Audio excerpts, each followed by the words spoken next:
কি মা আমার? এই ভিখারির বাচ্চা, তুই আমার নাম ধরে ডাকলি কেন? হ্যাঁ, কি কইতাছস মা? তুই আমারে চিনতে পারতাছস না? আরে আমি তোর মা, তুই হইলি আমার মাইয়া। চুমকি, এই ভিখারিটা কি বলতেছে? তুমি কি সত্যি ওনাকে চেনো?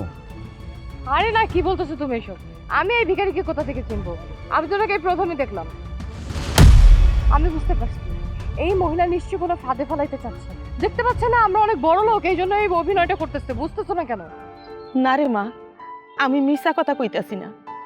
তোর ডান হাতে যে দাগটা আছে সেইটা ছোটবেলা আগুনে পুড়ে গেছিল, তোর মনে পড়ে না? এই মহিলা, এই তোর কি মাথায় সমস্যা আছে? এই সমস্ত দাগ তো অনেকেরই থাকতে পারে, আর তাছাড়া আমার দাগটা তো দেখাই যাচ্ছে, তাই না? তুই দেখে তারপরে বলতেছিস আমি কি বলছিস কিছু বুঝি না। কিন্তু চুমকি, তোমার মুখের এক্সপ্রেশন দেখে মনে হচ্ছে তুমি কোনো কিছু লুকাচ্ছ। আরে দূর না, কি বলো তুমি এসব? আমি আবার কি লুকাবো? আমি কিছুই লুকাচ্ছি না। হঠাৎ করে একটা মহিলা এসে ভিখারির বাচ্চা এরকম বাজে আচরণ করতেছে, তাই তো আমি এরকম করলাম আর কি। তুই কেমনে এরকম হইলি রে মা? আমি এই বুকে দুধ খাওয়ায় তোরে বড় করছি, 10 মাস 10 দিন এই গর্ভে রাখছি, জন্ম দিছি, লালন পালন করে বড় করছি। আর এখন তুই তোর মারে চিনতে পারতাছস না? এই থাম, আর একটা কথাও বলবি না তুই। আমার লাইফ নষ্ট করবি না তুই, আমার সামনে আর একটা কথাও বলবি না। চুমকি, বিষয়টা ক্লিয়ার করা দরকার। তুমি আমার স্ত্রী, কোনো কিছু সত্য যদি তুমি লুকিয়ে থাকো সেটা আমাকে বলতেই পারো। তুমি আমাকে বলো তো, আসলে কি উনি তোমার কিছু হয়? কি ক্লিয়ার করবো? হ্যাঁ, কোনো কিছু ক্লিয়ার করার নাই। আরে ও তো একটা ভিখারি, ওর সাথে কথা বলে সময় কেন নষ্ট করতেছো? চলো এখান থেকে, চলো বলতেছি। না না মা, তুই যাইস না। আমি কতদিন পর তোরে দেখছি, আমার একবার মা কইয়া ডাক, আমার একবার জড়াইয়া ধর, আমারে জড়াইয়া ধর মা। হাই হাই ফকিনীর বাচ্চা, তুই ভাবলি কি করে? হ্যাঁ, তোর মতো একটা ফকিনীর বাচ্চাকে আমি জড়ায় ধরবো? আরে বারবার এই মহিলা একই কথা বলতেছে, আমার তো মিথ্যা কোনো কিছু মনে হইতেছে না। তুমি কি সত্যি কোনো কিছু লুকাইতেছো? বলো আমাকে। উফ সাগর, তুমি কি আমাকে সন্দেহ করতেছো? একটা রাস্তার ভিখারির কথা তুমি আমার পরিচয় নিয়ে প্রশ্ন তুলতেছো? আমি তোর কাছে কিছুই চাই না রে মা, আমি তোরে এক নজর দেখতে চাইছিলাম। আল্লাহ আমার মনের আশা পূরণ করছে, আমি তোরে দেখতে পারছি। আমার এই বুকের ভিতরে যে যন্ত্রণাটা, এইটা তুই বুঝবি না রে মা। এই হয়েছে হয়েছে, তুই কি চাস সেটা আমি খুব ভালো করে বুঝছি। কিছু টাকা দাও তো। কিছু টাকা আমার কাছে তো ভাঙতি নাই, এগুলোই আছে। এগুলোই তো। আরে এই টাকাগুলো নিয়ে আমার জীবন থেকে দূর হ, আমার কাছেও আসবে না, বুঝতে পারছিস? আমার অতীত আমার কাছে নিজে, সেখানে তোর কোনো জায়গা নাই। আমি আমার অতীত মনেও করতে চাই না। চুমকি, তোমার কথাগুলো আমার কাছে ঠিক মনে হচ্ছে না। আমার মনে হচ্ছে কোনো কিছু একটা আছে। কি হয়েছে আমাকে বলো না, সত্যি করে বলো। হ্যাঁ আছে, উনি আমার মা।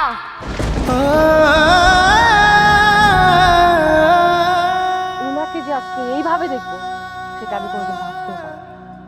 আর মানুষের জীবনে না অনেক অতীত থাকে, সব অতীত সবাইকে জানানো যায়। কি? উনি তোমার মা? তুমি না আমাকে বলছিলে দুনিয়াতে তোমার কেউ নাই?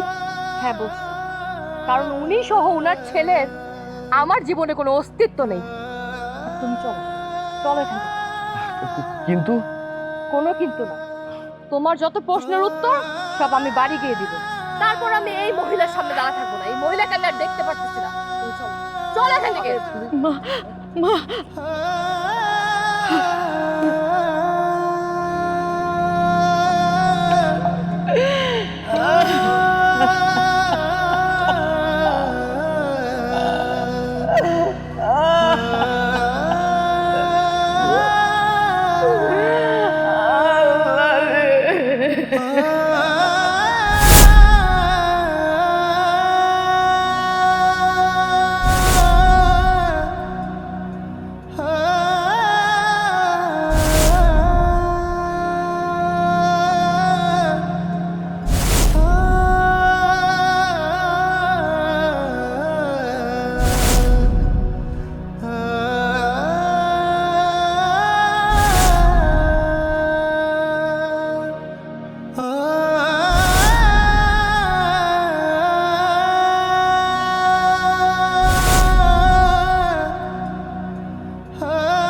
বয়সটা একটু বেশি, কিন্তু টাকা পয়সাও আছে, ক্ষমতাও আছে।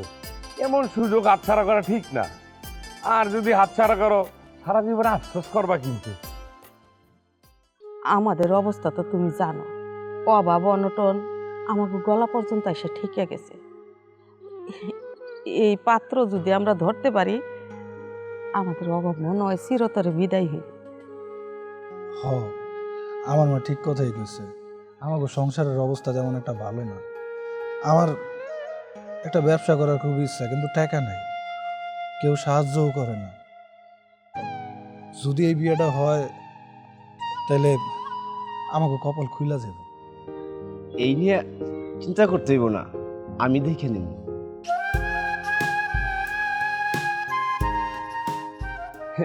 এই মানুষের মতন পাত্র আজকাল পাওয়া যায় না। টাকা আছে, ক্ষমতা আছে, সম্পত্তি আছে, কিন্তু সংসার করার মতন একটা পাত্রী দরকার আর কি। হ, আপনি ঠিকই কইছেন। এইরকম একটা পোলা যদি আমার মাইয়ার জামাই হয়, আমার মাইয়ার কপালটা একেবারে খুইলা যাইব। এত বড় একটা ঘরে আমার মাইয়ার বিয়ে হইব। হ, আমার মা ঠিক কথাই কইছে। মা, তুমি একদম ঠিক কথা কইছো। আমি কথা দিতেছি, আমি তোমার সংসারে সব অভাব দূর করে দিই। তাহলে এইবার আপনারা হাক পেরে দেন। এমন পাত্র যদি হাতছাড়া করেন তাহলে কিন্তু আপনাকে সারা জীবন আফসোস করতে হইব। হ, ঠিকই কইছে। আমার মাইয়ার তো আর এই সংসারে থেকে কোনো আয় নাই। ওর কথায় কি আইব আর যাইব? হ্যাঁ, আমরা যেহেতু রাজি, বিয়াইটা হইব। মাইয়া হইয়া জন্ম নিছে, আজকা না হই কালকা বিয়া তো করতেই হইব। আর তাছাড়া ঘটক সাহেব, মাইয়াকে শেষ ঠিকানা তো তার স্বামীর ঘর। আমি শুধু জীবনে একজন সঙ্গী চাই। আমি কথাই যাচ্ছি, ওরে আমি সারা জীবন রাজধানী করে রাখুন। হ, এই বিয়াতে আমি রাজি। আমার মাইয়া সুখে থাকবো, তারপর আমাকে সংসারেরও উন্নতি হইব। আমি এই বিয়ে কোনোদিনও করব না, কারণ আমি টাকার বিনিময়ে বিক্রি হওয়ার মতো মানুষ না। আমি আমার সম্মান নিয়ে বেঁচে থাকতে চাই। আর এই মুরব্বী, আপনি এই বাড়িতে দাঁড়াচ্ছেন কেন? যান, এই বাড়ি থেকে এক্ষুনি বের হয়ে যান। এই চুপ থাক, তোরা এত কথা কইতে কইছে কে?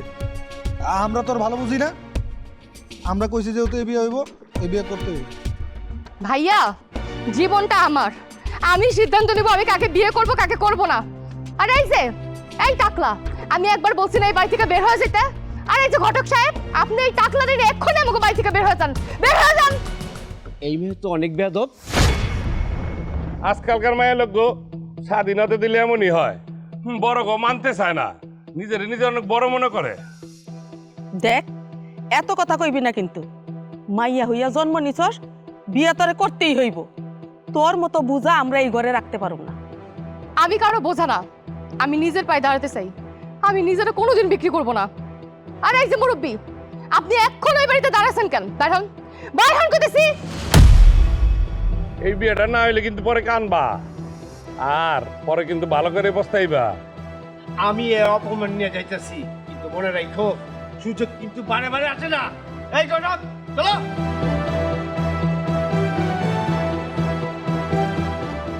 হারামজাদি, এত বড় ঘর থেকে একটা বিয়ের সম্বন্ধ আইলো, আর এইটা তুই ভাঙা দিছস। আপনার মাইয়া আর কি করব? আমার জামাইয়ের ঘাড়ের উপর বৈশা বৈশা খাইবো। এই শুনো, যেই মাইয়া এই সংসারে তোমার কথা শুনে নাই, ওই মাইয়া যদি এই সংসারে থাকে, তাই আমি এই সংসারে থাকবো না।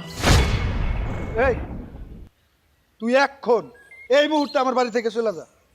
ভাইজান, এই আমি কারো ভাই না। আম্মা, তোমার আমি সাফ সাফ করে দিতেছি, তোমার মায়ের এই বাড়ি থেকে যাইতে কও। যে আমার সম্মানের কথা চিন্তা করে না, তারে আমার বাড়িতে আমি রাখবো না। আমি ময়রা যাবো, তারপরও নিজের কোনোদিন বিক্রি করতে পারবো না। আমি চলে যেতেছি এই বাড়ি থেকে, এই বাড়িতে আর কোনোদিন ফিরে আসবো না। আরে যা যা যা, দেখবো বাইরে গিয়ে কি খাস। পেটে টান পড়লে ঠিকই চলে আমি। যাক, আপদটা বিদায় হবে। দাঁড়ায় তো কেন, যাও ঘরে যাও।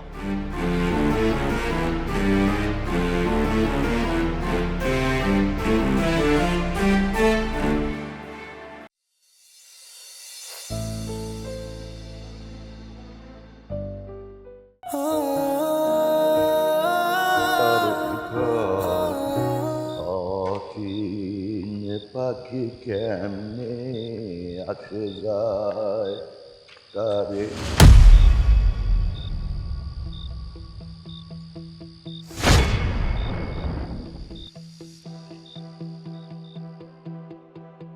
তুমি কেডা এনে বসে হয়েছো কেন?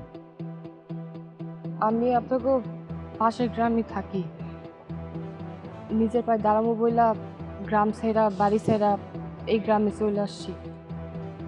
আরে মাইয়া মানুষ হয়ে তুমি রাগ করে বাঁচাতে পারিছো, এটা তুমি ঠিক করো নাই। যাও যাও বাসায় চলে যাও। না না চাচা, আমি আমার বাড়ি ফিরে যাবো না। আমার সাথে যা হয়েছে তা শুনলে আপনি বুঝতে পারবেন যে আমি কতটা কষ্ট উঠে বাড়ি থেকে চলে আসছি। আমার মা আর আমার ভাইজান একটা বয়স্ক লোকের সাথে আমার বিয়ে ঠিক করছে। আমি কখনো নিজের বিক্রি করতে পারবো না। টাকা পয়সা দেখে আমার মা আমার ভাইজান আমার কথা চিন্তা না কইরা তার একটা বয়স্ক লোকের সাথে আমার বিয়ে দিতে চাইছে। আমি নিজেরা কোনোদিন বিক্রি করতে পারবো না। আমি দরকার হলে না খাই মরে যাবো, তারপর আমি এই শহরেই থাকবো, আমি কিছু একটা করবো। আমি আমার ভাইজানকে দেখাইতে চাই যে আমি নিজের পায়ে দাঁড়াইতে পারবো। চাচা, আপনারা দেখে তো ভালো মানুষ মনে হইতেছে, আপনি তো এই গ্রামেরই মানুষ, আমার একটা কাজ দিবেন? মাইয়া মানুষ, মাইয়া মানুষের কাজ করবা? এই শহরে কাজ করা অনেক পরিশ্রমের কাজ, তুমি কি পরিশ্রম করতে পারবা? হ্যাঁ চাচা, পরিশ্রম করতে পারবো আমি, সমস্যা নাই। দরকার হলে দিন রাত 24 ঘন্টা আমি কাজ করবো, তারপরও আমি আমার মা আর আমার ভাইরা দেখাইতে চাই যে আমি কিছু একটা করতে পারবো, আমি নিজের পায়ে দাঁড়াইছি। আপনি একটা কাজের ব্যবস্থা করে দেন। দেখি কি করণ যায়। আমার লগে চলো, আজকে রাতটা আমার বাসায় তোমার চাচির লগে থাকো, তারপরে দেখতেছি। আহো।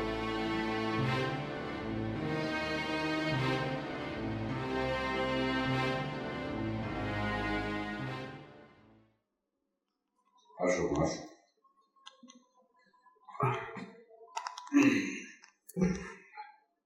কি হলো, বসো।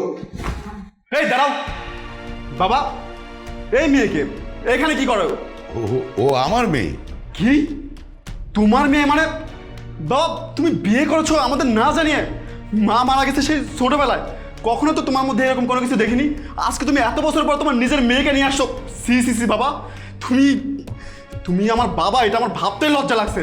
এত বড় একটা অন্যায় কাজ কিভাবে করলা তুমি? আরে তুই আমার কথা তো শুনবি। তুমি আর একটা কথা বলবা না? কি কথা শুনবে? হ্যাঁ, এত বছর পরে এসে বলতেছো তুমি বিয়ে করছো, তোমার একটা মেয়ে আছে। ছি, এখন আমি আমার বন্ধু বান্ধবের সামনে মুখ দেখাবো কিভাবে যে আমার বাবা একটা বিয়ে করছে যেটা আমরা কখনো জানিই নাই, আর তার কিনা একটা আমার বয়সে একটা মেয়ে আছে? কথাটা আগে শোন। এই মেয়েটা বিপদে পড়ছে, বিপদে পড়ে বাসার থেকে রাগ করে বের হয়ে এক বট গাছের নিচে বসে কাঁদছিল। আমি এটা দেখে আর সহ্য করতে পারিনি। মেয়েটা খুব ভালো, তাই ওকে নিয়ে আসলাম। আমাদের বাসায় তো একটা মেয়ে দরকার। তোর বড় ভাই সকাল উঠে অফিসে চলে যায়, আর তুই তো ভাদাং মা, তোর যে কোনো কাজ হবে না।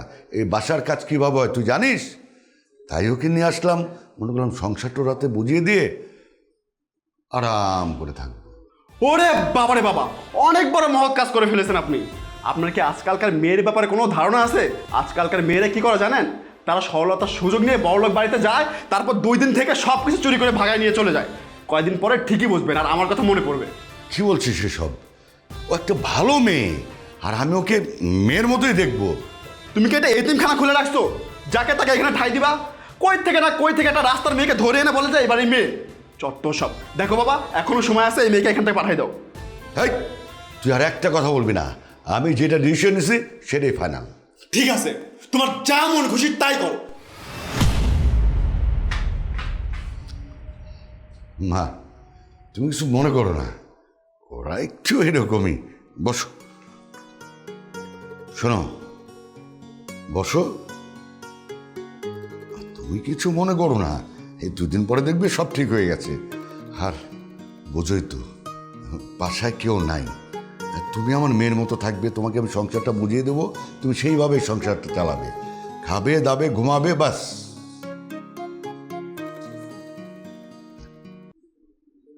বাবা, তুমি আমাদের বাড়িতে একটা মেয়ে নিয়ে আসো।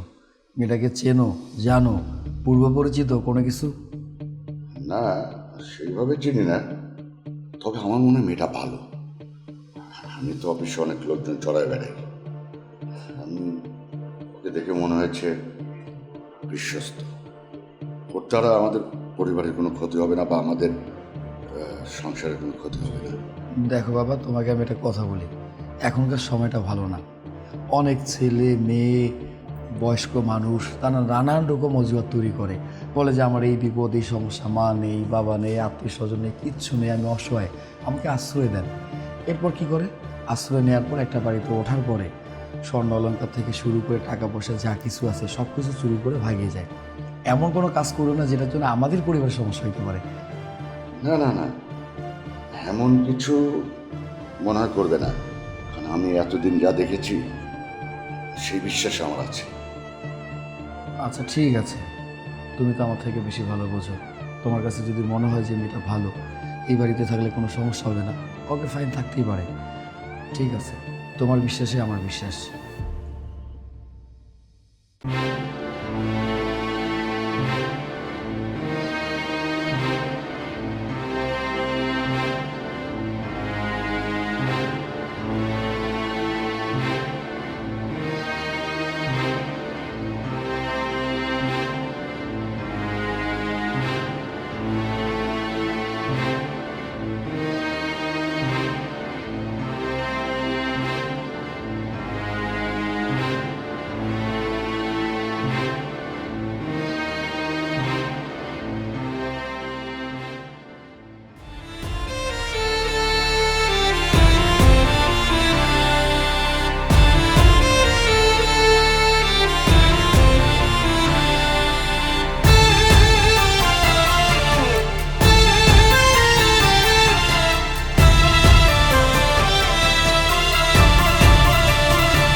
চুমকি, কি অবস্থা?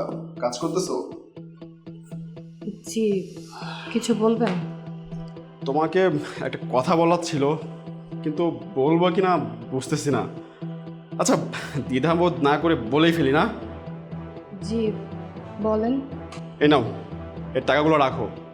এই টাকাগুলো আমি তোমাকে দিলাম, আজকে থেকে এই টাকাগুলো তোমার। আমার টাকা মানে এতগুলো টাকা আপনি আমার দিতেছেন? আমি তো তেমন কিছু করি নাই, আর আপনি কি জন্য আমার এতগুলো টাকা দিতেছেন? আরে হ্যাঁ, এই টাকা আজকে থেকে তোমার, আমি তোমাকে দিলাম। আর এই টাকা তো কিছুই না, আমি তোমাকে বাড়ি, গাড়ির টাকা পয়সা, স্বর্ণ অলংকার সব কিছু দিব, শুধুমাত্র তুমি যদি আমার কথা মতো চলো। আপনার কথা মতো চলুন মানে? আর বাড়ি, গাড়ি, স্বর্ণ অলংকার এত কিছু আপনি আমারে কেন দিবেন? আমি তো আপনার কথার কিছুই বুঝতে পারতেছি না। আচ্ছা, কোনো সমস্যা নাই, আমি তোমাকে খুলেই বলছি। তুমিও একটা ইয়াং মেয়ে, আমিও ইয়াং ছেলে। আপনি একদম চুপ থাকেন, আমি বুঝতে পারছি আপনি খারাপ উদ্দেশ্য নিয়ে আমার কাছে আসছেন। আরে কোনো খারাপ উদ্দেশ্য নাই, তুই আয়, কিচ্ছু হবে না, কেউ জানে না। ছাড়ার বলতেছি। কিরে, তোকে থাপ্পড় মারলি কেন? বাবা, ও চুমকির সাথে খারাপ কিছু করতে চেয়েছিল। আমার ভাবতে অবাক লাগতেছে, আমার ভাই এত বড় একটা খারাপ কাজ করতে পারে। কি বলিস তুই?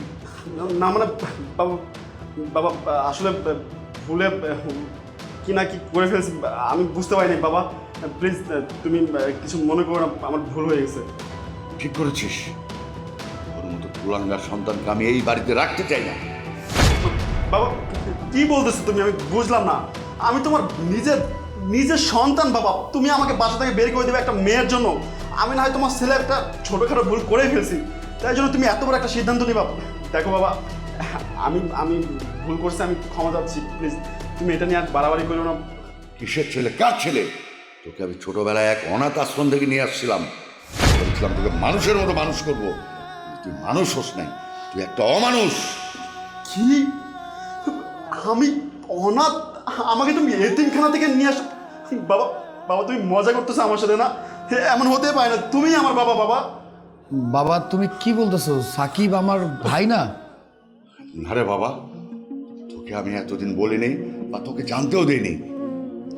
তোকে আমি এতিমখানার থেকে আনছিলাম। ও আমার ছেলে না, কিন্তু ও আমার ধৈর্যের বাঁধ ভেঙে দিয়েছে। তাই আমি ওকে আজ এই বাড়ির থেকে বের করে দেবো। কিরে, দাঁড়িয়ে আছিস কেন? যা, বেরিয়ে যা। যাই এখান থেকে।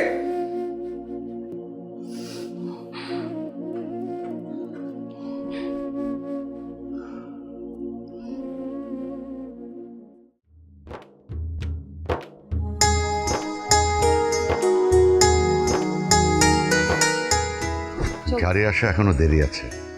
মা, আসলে তুমি অফিসে জয়েন করার পর থেকে আমার অফিসের তো অনেক ডেভেলপ হচ্ছে। আর তুমি এত তাড়াতাড়ি অফিস বুঝে নিবে আর এত কাজ বুঝবে, এটা আমার ধারণার বাইরে ছিল। খুব তাড়াতাড়ি তুমি উন্নয়ন করছো। আঙ্কেল, আপনি যেভাবে বলতেছেন আমি কিন্তু লজ্জা পাচ্ছি। আজকে আমি যা হয়েছি, যা করতেছি, সব কিছুই কিন্তু আপনার অবদান। আপনি কিন্তু আমাকে আশ্রয় দিয়েছিলেন, এটা আমি কোনোদিনও ভুলব না। আপনি যদি আমাকে আশ্রয় না দিতেন তাহলে আজকে আমি এই পর্যন্ত আসতে পারতাম না। হয়তোবা আমার জীবন ওইখানেই থেমে যেত। আমার অনেক স্বপ্ন ছিল, নিজের পায়ে দাঁড়াবো, সাকসেস হব, অফিসে জব করব, কিন্তু আমার ফ্যামিলি এটা কোনোদিনও সাপোর্ট করে নাই। বয়স্ক একটা লোকের সাথে আমার বিয়ে ঠিক করেছিল। যাই হোক, পুরোনো কথা মনে করে নিজেকে আর কষ্ট দিতে চাই না। আপনি সত্যি অনেক ভালো একজন মানুষ। আমি প্রথম থেকেই বুঝতে পেরেছিলাম আর তুমি আমার কোনো ক্ষতি করবে না। আমি আসার পর থেকেই মনে করো অফিসের দায়িত্ব বুঝে নিয়েছো। আবার অফিসের এত টাকা লেনদেন সেটাও তোমার হাতে হয়েছে, কোনো গরমিল হয়নি। বরঞ্চ আরও আমার অফিসের উন্নতি হয়েছে, টাকা বৃদ্ধি পেয়েছে। আগে যারা দায়িত্ব ছিল তারা কেউ হিসাব ঠিক মতো দিতে পারতো না। তুমি আসার পর থেকে আমার হিসাব পুরা ঝরঝরা। আঙ্কেল, আপনি তো শুধু আমার প্রশংসা করছেন, আমি তো একা আপনার ব্যবসা বাণিজ্য এগুলো সামলাচ্ছি না। আমাকে তো আপনার ছেলে সাগর, সেও খুব ভালো করে সাপোর্ট করছে। ভাইয়া যদি না থাকতো তাহলে আমার পক্ষে এত কিছু করা পসিবল হতো না, কারণ ভাইয়াই তো সব কিছু আমাকে শিখিয়ে বুঝিয়ে দিয়েছে। হ্যাঁ মা, আমারও বয়স হয়ে গেছে, এখন থেকে তুমি আর সাগর মিলিত অফিস চালাবে। ইনশাআল্লাহ আঙ্কেল, আপনি সবসময় আমাদের জন্য দোয়া করবেন। আমি যেন আপনার মেয়ে হয়ে সারা জীবন আপনাকে এভাবে সাপোর্ট করে যেতে পারি। কি ব্যাপার বাবা, তুমি এখন দাঁড়া গেছো কেন? গাড়িতে চলে আসছে, চলো। হ্যাঁ রে বাবা, যাবো। তার আগে লক্ষ্মী মেয়েটার সাথে একটু কথা বলছিলাম, তুইও শোন। হ্যাঁ বলো। দেখ, ও আসার পর থেকে আমাদের সব কিছু কত পরিবর্তন হয়ে গেছে। হ্যাঁ বাবা, তুমি একদম ঠিক কথা বলেছো। আমি অনেকবার দেখেছি ও কাজ যেভাবে মন দিয়ে করে, ওর ডেডিকেশনে তো আমি মুগ্ধ হয়ে গেছি। আর প্রত্যেকটার মধ্যে ওকে ফলো করতাম, এত বড় একটা দায়িত্ব ঠিকমতো পালন করতে পারবে কি না। যখন আমি লুকিয়ে লুকিয়ে দেখতাম আমি অবাক হয়ে যেতাম, কী ব্যাপার, একটা মেয়ে এত ডেডিকেশন দিয়ে কাজ করতে পারে। সত্যি সত্যি আমি ওর প্রতিমুখ। সত্যি মানে ও যেভাবে আমাদের জন্য কাজ করছে, আমার কাছে মনে হচ্ছে ও যেভাবে আমাদের পরিবার থেকে নিয়ে আমাদের অফিস নিয়ে যেভাবে কাজ করছে, আমার মনে হচ্ছে যে আমরা সবাই ওর কাছে ঋণী হয়ে যাচ্ছি। আমারও ধারণার বাইরে ও এত তাড়াতাড়ি ডেভেলপ করবে কিন্তু কল্পনাও করতে পারিনি। আপনারা দুজন কিন্তু আমাকে নিয়ে শুধু প্রশংসাই করে যাচ্ছেন, আমি কিন্তু এখন খুব লজ্জা পাচ্ছি। আর এইভাবে প্লিজ আমাকে বলবেন না। আপনারা যদি আমাকে আশ্রয় না দিতেন, রাস্তার শিয়াল কুকুর আমাকে ছিঁড়ে খেত। আমি আপনাদের প্রতি অনেক কৃতজ্ঞ। আর হ্যাঁ, এত কথার মধ্যে ইম্পর্টেন্ট কথাটাই আপনাকে বলা হয়নি। সাগর ভাইয়া, খান গ্রুপ অফ কোম্পানি আমাদেরকে যে প্রজেক্টটা দিয়েছিল সেটা আমরা অলমোস্ট ডান করে ফেলেছি। আলহামদুলিল্লাহ আলহামদুলিল্লাহ। ও আসলে লক্ষ্মী একটা মেয়ে বাবা। আচ্ছা, এখন তো অনেক রাত হয়ে গেছে, চলো গাড়ি চলে আসছে, আমরা যেতে যেতে না হয় কথা বলবো। হ্যাঁ, আসো। হ্যাঁ, চলো চলো।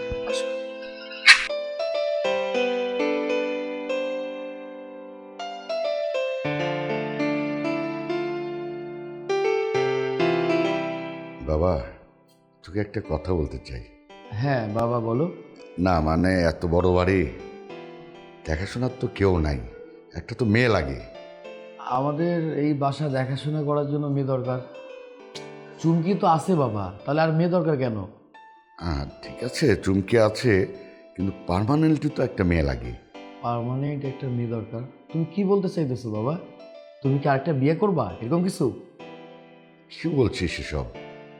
আমার বয়স হয়েছে, তোরা বড় হয়েছিস, আর আমার কি আর সে বয়স আছে?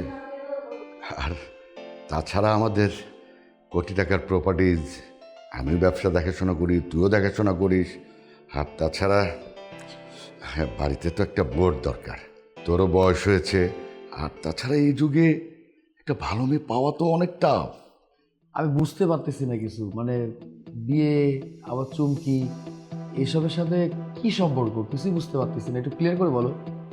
আর আমার এতদিন দেখা মতে চুমকি খুব ভালো মেয়ে। মনে কর, ওকে যদি তুই বিয়ে করিস তাহলে সংসারটাও দেখলো, আমারও বয়স হয়েছে, আর কত বল। তুই আমার মুখের দিকে তাকিয়ে রাজি হয়ে যা। তুই কি বলিস বাবা?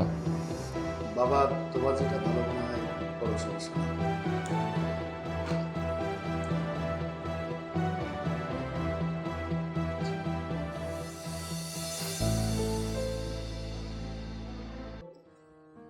তোমার সব কিছু নেওয়া শেষ? হ্যাঁ, সবকিছু একদম ঠিকঠাক মতো নিয়ে ফেলছি। কোনো কিছু ছাড়ুনি তো? আরে আবার কি রেখে যাবো, সব কিছু নিয়ে ফেলছি। এই যে মোবাইল নাও। মানে সব সময় আমার একটা না একটা ভুল হবে, আর তুমি এত এত প্রেশারে থাকবা, অফিস সামলাবা, সংসার দেখবা, তার মধ্যে আবার আমার ভুল হলে আমার ভুলটা সংশোধন করে দেবে। তুমি এটা কেমন কথা বললা? তুমি এই সংসারের জন্য যা কষ্ট করো তার এক ভাগও আমি করি না। এই সংসারটা সুন্দর মতো চালাও, আবার তোমার বিজনেসটা ডিভাইডে গ্রো করছো। এখন কোটি টাকার বিজনেস হয়ে গেছে, এটা তো 4 ঠিকারই ব্যাপার না। এত কিছু করছো, তোমার জন্য আমি কোনো কিছু করবো না? এই টুকটাক একটু টেক কেয়ার করা, আর কিচ্ছু না। তুমি আমার অনেক বড় একটা সাপোর্ট। আজকে আমি এত কিছু করেছি শুধুমাত্র তোমার জন্য। তুমি যদি আমাকে সাপোর্ট না করতা, তুমি যদি আমার টেক কেয়ার না করতা, তাহলে হয়তো বা আমার লাইফে আমি এত কিছু করতে পারতাম না। এই যে আমি এত কিছু করছি, সংসার সুন্দর করে গুছাইছি, তারপরে অফিসে ডেভেলপ করছি, সব কিছু কিন্তু তোমার জন্যই। আমি অনেক হ্যাপি, জানো, তোমার মতো একজন পার্সনকে আমি আমার লাইফে পেয়েছি। হ্যাঁ, আমিও তোমাকে পেয়ে অনেক হ্যাপি।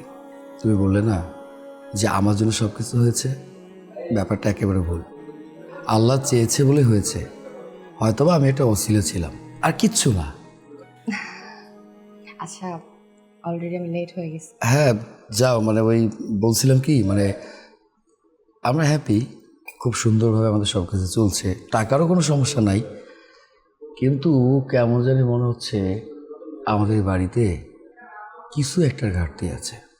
কিসের ঘাটতি? আমি তো সব কিছুই মেনটেন করতেছি, তুমিও হ্যাপি, আমিও হ্যাপি। আমার তো মনে হয় না যে কোনো কিছু ঘাটতি আছে। না, সবই ঠিক আছে, মানে আমি বলতে চাচ্ছিলাম যে আমাদের এই বাড়িতে একটা বাচ্চা কাচ্চা দরকার না? মানে তুমি না, মানে কখন কি যে বলো সেটা দেখা যাবে। আচ্ছা, আমার অনেক লেট হয়ে গেছে বুঝছো। ওকে, আমি গিয়ে তোমাকে কল দিচ্ছি। ওকে, ঠিক আছে, সাবধানে যেও, কেমন? ওকে, বাই। বাই।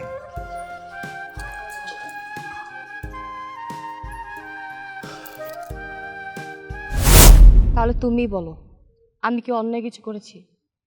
এই ভিখারি মহিলা আর তার ছেলে মিলে আমাকে টাকার জন্য বিক্রি করে দিচ্ছিল। আমি কম কষ্টে নিজের পায়ে দাঁড়িয়েছি, আজকে এত প্রতিষ্ঠিত হয়েছি। আমি চাই না এই ভিখারি মহিলাদেরকে কোনো পরিচয় দিতে, আমি চাই না এই পরিবারের কাউকে পরিচয় দিতে। তাহলে তো তুমিও তাদের মতো অন্যায় করলা। তুমি কি একটা বারের জন্য ভেবে দেখছো তোমার মা কেন ভিক্ষা করছে? তোমার ভাই কোথায় আছে, কেমন অবস্থায় আছে, কি হয়েছে তাদের সাথে, এসব তো তোমার জানা দরকার। চুমকি, ক্ষমা করতে শেখো। যে মানুষকে ক্ষমা করে আল্লাহ থেকে অনেক কিছুই দেয়। আমার মনে হয় কি, তুমি তাদেরকে ক্ষমা করে দাও, আর তুমি যদি তাদেরকে ক্ষমা করে দাও, আল্লাহ তোমার উপর সন্তুষ্ট হবে। তারা এখন কোথায় আছে, কি করছে, কেমন আছে, তাদের খোঁজ খবর নেয় কিন্তু তোমার দায়িত্ব। দেখো, ওনারা তোমার সাথে যে অন্যায় করেছে, আল্লাহ সেই পাপের শাস্তি দুনিয়াতে দিয়েছে। এখন তারা কোথায় আছে, কি করছে, তোমার তো খোঁজ খবর নেওয়া উচিত, তাই না? শোনো, আমার কথাটা শোনো, তুমি তাদেরকে মাফ করে দাও। কিন্তু সাগর, কোনো কিন্তু না চুমকি, আমি চাই তুমি তাদেরকে মাফ করে দাও। ঠিক আছে। চলো তাহলে, আমরা দেরি করছি কেন? তোমার মাকে আমরা যেখানে রেখে এসেছি সেখানে যাবো। আসো আসো। চলো। কি ব্যাপার, তোমার মা তো এখানেই ছিল। হ্যাঁ, মা তো এখানেই ছিল।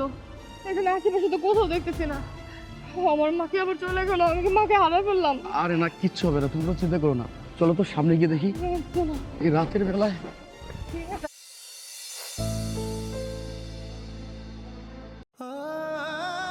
খা বাজার, খা। এরকম করে না রে বা। বাজার নে, খাবা, এরকম করিস না। নে, খা, খা বাজার, খা, খা বাজার। মা, সুমকি, তুই আইসস মা? মা, মা, আমি অনেক অন্যায় করছি মা।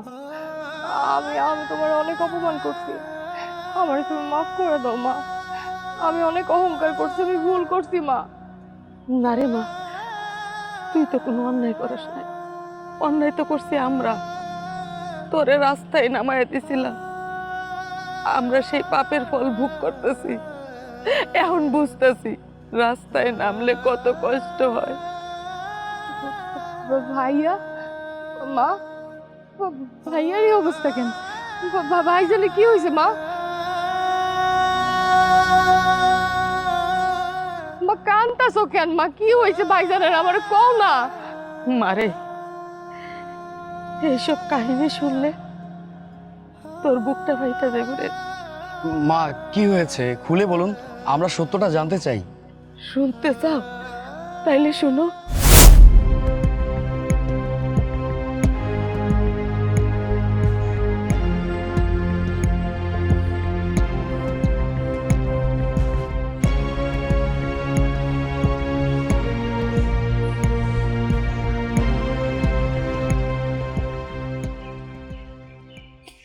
সব শেষ হয়ে গেছে। আমার সব শেষ হয়ে গেছে। আমার সব শেষ হয়ে গেছে। আমার সব শেষ হয়ে গেছে। বাজা, তোর কি হয়েছে? তুই এরকম করে কাঁদতেছিস কেন? মা, ব্যবসায় লস খেয়েছি মা, অনেক বড় লস খেয়েছি। আমি ব্যাংকের কিস্তির টাকা কেন দেবো মা? আমার ব্যবসায় আমি লস খেয়েছি মা, আমি কি করবো আমি বুঝতেছি না কিছু। এটা আমি কি শুনতেছি? তুমি আবার ব্যবসায় লস খাইছো মানে? তুমি তো কইছিলা সব ঠিক হয়ে যাইবো। আমি বুঝতে পারি নাই বাজারের এত করুণ অবস্থা আমি বুঝতে পারি নাই। পরে আমি না একদম চুপ হয়ে গেছি। চেষ্টা দেখ কি হইব। আমি তো আমার জীবন নষ্ট করার জন্য তোমার বিয়ে করি নাই। বৌমা, এমন করে কথা কইও না। জীবনের লাভ লোকসান আসবই, দেখবা একসময় সব ঠিক হয়ে যাইব। আমি এই সংসারে খারাপ সময় নিতে আসি নাই, আমি আমার ভালোর জন্য এই সংসারে আসছিলাম। এখন তো দেখি ভবিষ্যৎই অন্ধকার। বউ, তুমি একটু ধৈর্য ধরো, আমি সব ঠিক করে ফেলাম। না, আমি আর পারতেছি না। আমি আমার বাপের বাড়ি চলে যাব। বৌমা, এটা তুমি কি কইতেছো? নিজের হাতে নিজের সংসারটা ভাঙিয়ে দিবা? সংসার? কোন সংসার? এটা কোনো সংসার? এইখানে কোনো ভবিষ্যৎ নাই, কোনো নিশ্চয়তা নাই। আর এইখানে আমি থাকবো? এইখানে আমি থাকবো না। তুমি কি সত্যি চলে যাবে আমার একা রেখা? তুমি তো তোমার নিজেরাই এই জায়গায় আনছো, আমি কেন ভুগবো? বৌমা, আমার কথাটা শোনো। তুমি যাও না, সব ঠিক হয়ে যাইব। একটু ধৈর্য ধরো। না, এই সংসারে থেকে আমার জীবন আমি নষ্ট করতে পারবো না। আমার জীবন নষ্ট করার সময় নাই।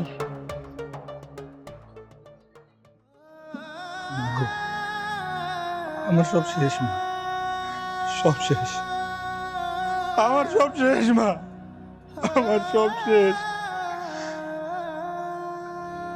কাঁদতেছো কেন? আমি তো কোটিপতি হয়ে গেছি মা, আমি কোটিপতি হয়ে গেছি মা।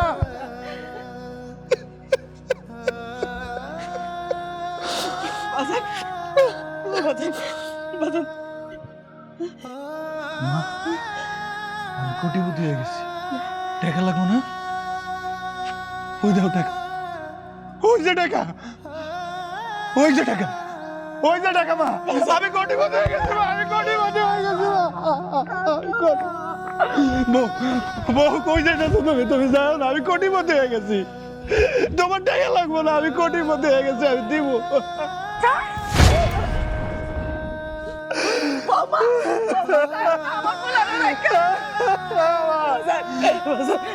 মা তুমি কাঁদতেছো কেন আমি কোটিপতি হয়ে গেছি মা তুমি কোটিপতির মা আমি কোটিপতি হয়ে গেছি মা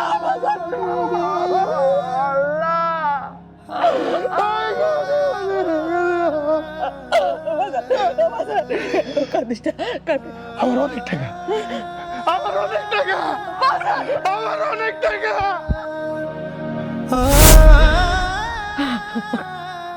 ব্যাংকের টাকা সুদ করতে চাই আমি বাড়ি ঘর যা কিছু ছিল সব বেচা দিলাম আর আমরা রাস্তায় নামছি সেই কষ্ট তোর ভাই সহ্য করতে না পাইলে